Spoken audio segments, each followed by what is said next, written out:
kape ari tekkinde posuji mon onon yidbe moftude e hutrade kopreji mon cadele mon ngasi halabi cer ya Play Store wala Google Play mbada télécharger kape keba application ma posma tekka kopreje pofta kape ngande ko kanyum buri webde do e nder leydi Sénégal to banginel dugol kalis hay mbudo ay yobata tirade kalis hay mbudo ay yobata mbele kape ko don haadi mbien ala so tawi ko otoma jogida a ari e station ngaji EDK a sodi gasoil do ponoda yobde ujunere kala ko temedde jeenay mbudu jobata walla nadda koy boutikaji amen low press kala ko codda jobirda kape ene jogi ko ustantuma to bange nganyari posma walla ko jolof chicken codda fof ina jogi ko ina ustonoma kape ina tawe e nder réseau ji mum din station ngaji EDK gonde nder jokli Sénégal kala e kubal wat télécharger kape njeya horema njeya jawdima mbemna ngurdamma.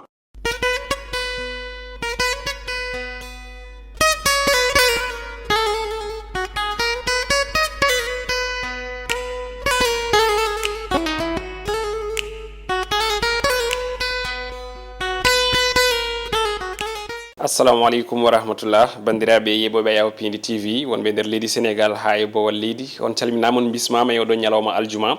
ina woni sappo e didi lewru me hitande ko junnaji den nogase tati ko der garden yettinde di kaburuji jayndeji leydi men Sénégal jayndeji leydi men ina wayno ngari e tobbe didi budde mantinade hay sino tawi tobbe godde ne tawe hen puddorten ko jaynde Le Soleil jaynde gendire nde e odo subaka hande be ngari koy ngal nanodiral hakkunde leydi Sénégal e ben witebe Fonds monétaire international ko gomu wite non gomu tambing kalko fate bange kopreji windere nde gundon gomu joktima e holare leydi Sénégal ko non jaynde windiri be mbitan ko den holare hesdirinama tawi umri koy FMI faade e laamu leydi Sénégal don fof non ina wayno rewda don ko jogal budget leydi ndi tay ko jogal laabgal cer kono kadi e waddi golle patam lamiji e ko ndi leydi halfina sabi non on don programme e odo nyalawma hande walla mbingal nanodiral ko ujunere e temedere capande joyi milliard e khalis CFA dum don woni ko wada boucler tawi non ko kaldigal patam lamiwal hakkunde laamu leydi Sénégal e ben be ganda kanyumen tambi ngudo gomu witengu FMI e on tuma non jani ko be mbitan ko den holare ina beedi labde hakkunde FMI e laamu leydi men jaynde Dakar Times kamne natiri dingal koy on don programme kesso woni den e bore hesere to bangi faggudu kono kadi e financier koko tolne ujunere temdere capande joyi milliard e khalis CFA dum woni ko FMI wadi jongo e jifa nanni dum e der boñ leydi men Sénégal dum sabi non jani ko be mbi ko FMI hesdiri ni holare mudum ha 2026 hakkunde mudum e laamu leydi Sénégal no jirdon ni ko natal mo ganda kam woni jagodo tambide gere faggudo leydi Sénégal e on mo ganda kam tegi woni nelado kirido ngon gomu windere yankeju tambingu gede kopreje aduna o jaynde fo kamne arti hen den jandi wi ina wayna tan ko partenariat kesso mo ganduda ko partenariat économique hakkunde Sénégal e FMI ujunere e temedere capande joyi tati milliard khalis CFA dum woni ko naati e boñ leydi men Sénégal dum woni ko janen ko be mbi tawi fof non ko ngal nanodiral kessal hakkunde laamu leydi meden e be ganda kanymen goni Fonds monétaire international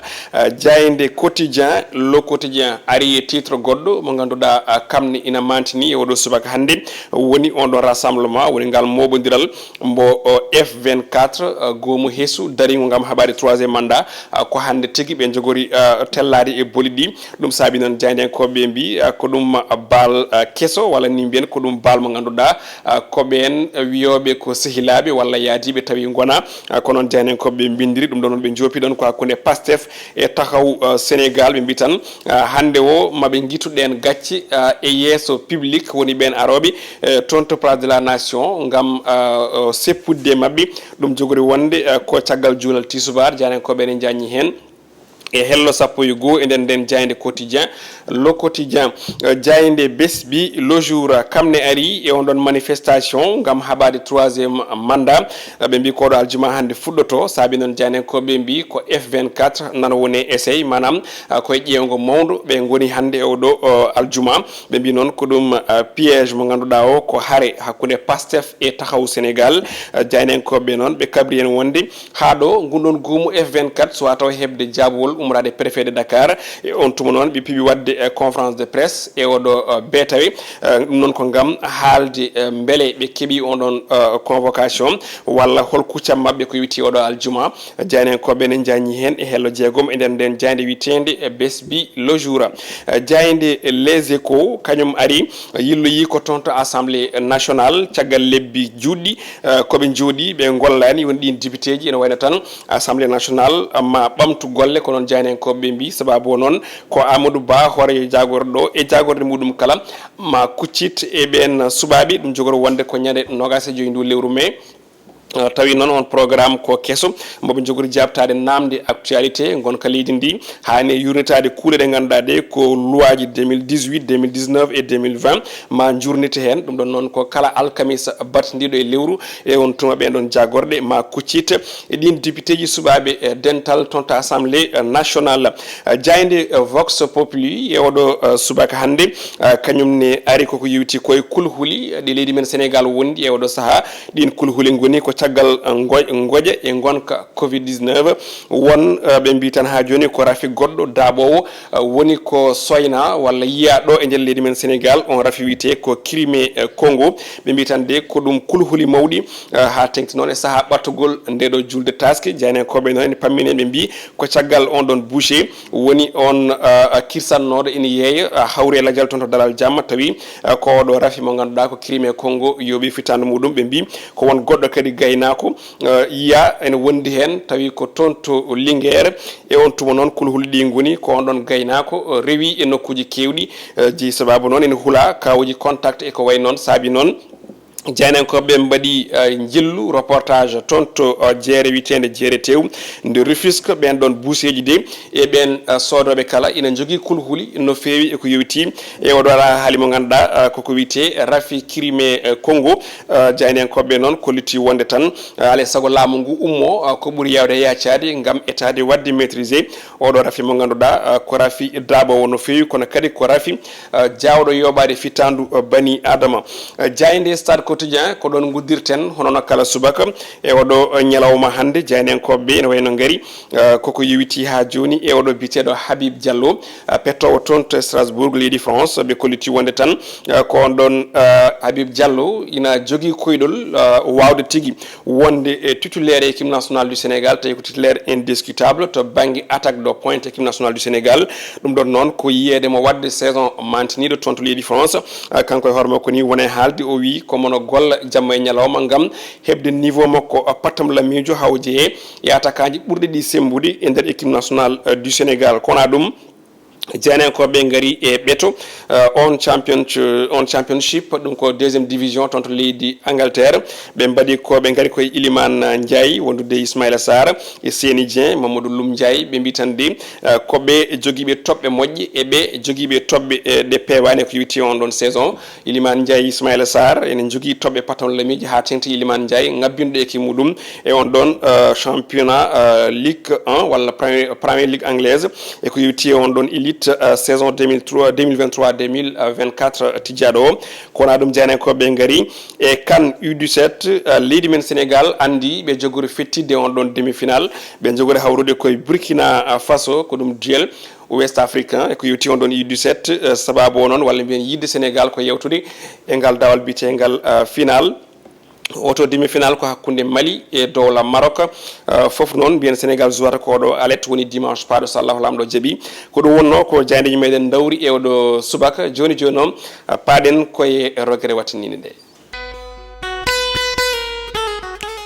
rogere men wattindinde e oɗo ñalawma aljuma sappo e lewru mai ko ruttude teddugal onon suɓiɓe yebde ayaw Piindi TV e kala subaka ha tengti e o plateau roɓindo jayndeji kono kadi e jewte goɗɗe ha e programme uji ɗi ganduɗa ɗi ene jokki yaltude e kala subaka en tout cas e inde direction général o ko darade ɗo gam ruttude on teddugal jarnude on e andin noon kadi wonde golle moɗon ɗe battonɗe guilay commentaire uji mon guilay encouragement ji mon guilay partage uji ɗi e darde nde tawi en gandi noon foof fandade nde ko yi don humpitade e famde ko yahata ko e aduna o nde tawno eɗen gandi wonɓe ganduɗa hande o jogaki ko wiyete ko même niveau d'information e woɓɓe ɓe ha tengti e leñol men enen wiyoɓe mbimi nde tawno ko heewi e information ngaji haalete ko e gueɗe ɗe ganduɗa ɗe ko ɗemɗe goɗɗe ɗemɗe hay sen limtani ɗemɗe eɗen paamiɗi e on tuma noon wona foof en kadi aussi nani ɗen ɗon ɗemɗe saabi noon ardiɓe galle ɓe mbaɗi créé oɗo émission walla mbaɗi créé oɗo manam ndeɗo yewtere pour humpidde on e ko windete e jayndeji leydi Sénégal tawi windete koye ɗemgal le français kono garen enen pirnen ɗum e ɗemgal pulaar beele ɓen ɓe nanta ɗemɗe goɗɗe ɗe mbawa kañumen ne dañde gonɗon humpito hono no ɓe kala dañirta gon humpito ni kono noon foof e wadino eɗen gandi kam ko yiddu humpitade waɗi ɗum kono noon kadi haɗata may ndewɗon jarore saabu eɗen gandi oɗon jogui hoolare oɗon jogui yidde oɗon jogui korsa e ayaw Piindi TV minenne kadi ko noon min jogire moɗon yidde ko noon min jogire moɗon korsa saabi noon wadde on remercier woni jarnude on ko ɗum gratuit to amen ɗo ko ɗum kadi aussi weltare huccirde mon e kala subaka ina yewtude e moɗon gam no pamirɗon kono kadi yiide retour woni duttal ummade e mon fewde e ayaw Piindi TV woni guila e commentaire uji guila aussi encouragement ji moɗon e ko darton ko foof amin jiiye jamma e ñalawma min mbawa on jabtade to banggue commentaire uji ɗi kono amin jiiye foof amin daara foof amin kadi paama foof ɗum noon ko on jettor tan hande min dawri fewde e moɗon sababude ko ɗum gratuit no mbimi ni yettude on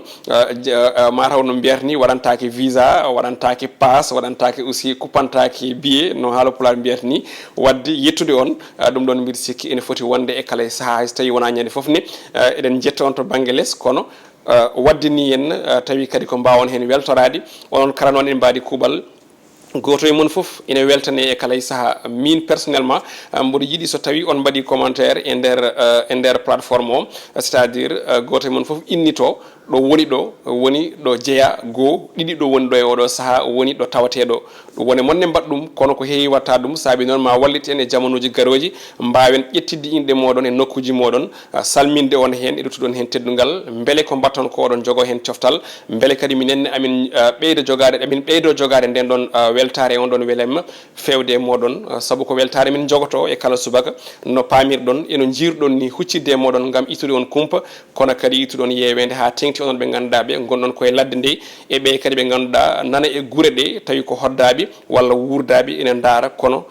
e kadi ne jogo hen weltare saabu eɗen gandi dumunnaji ɓenniɗo en hono ni weeɓani yiide ko yewti ko e jayndeji e ɗemgal pulaar wonano ko weeɓi kono e ballal Allah e ballal ardiɓe Piindi TV ɗum ɗon laatimi e ñalawma hande o eɗen ñaago Allah ɗum bon law eɗen mbiya tan yo Allah junnan en kala e kuuɓal ɗum noon musidɓe tedduɓe koɗo kaddamme mon e roɓindo jayndeji aadi mon e jayndeji leydi Sénégal e oɗo plateau ko altini so Allahu lamɗo jaaɓi oɗon jogdi aadi Aissata Ndiaye kono oɗon mbawi jokkude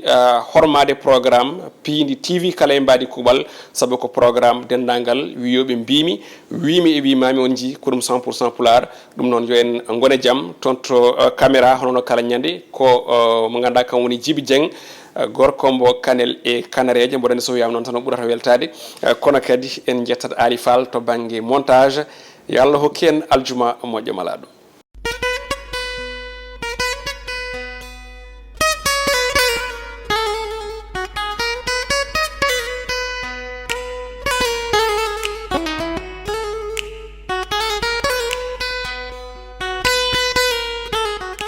KP ari tekkinde posuji mon onon yidɓe moftude e hutorade kopreji mon caɗele mon gasi ha laaɓi ceerra ya Play Store walla Google Play mbaɗa téléchargé KP keɓa application ma posma tekka kopreje pofta KP gande ko kañum ɓuuri webde ɗo e nder leydi Sénégal to banggue neldugol kalis hay mbuɗo a yoɓata tirade kalis hay mbuɗo a yoɓata beele KP ko ɗon haadi mbiyen ala so tawi ko auto ma joguiɗa a ari e station ngaji EDK a soodi gasoil ɗo ponnoɗa yobde ujunere kala ko temedde jeenayyi mbuɗu joɓata walla natɗa koye boutikaji amen low press kala ko coɗɗa joɓirɗa KP ene jogui ko ustantoma to banggue gagnari posma walla ko jolof chicken coɗɗa foof ina jogui ko ene ustanoma KP ina tawe e nder réseau ji mum ɗin station ngaji EDK gonɗi e nder jokli Sénégal kala e kuuɓal wat téléchargé KP jeeya hoorema jeeya jawdi ma mbemna gurdam ma.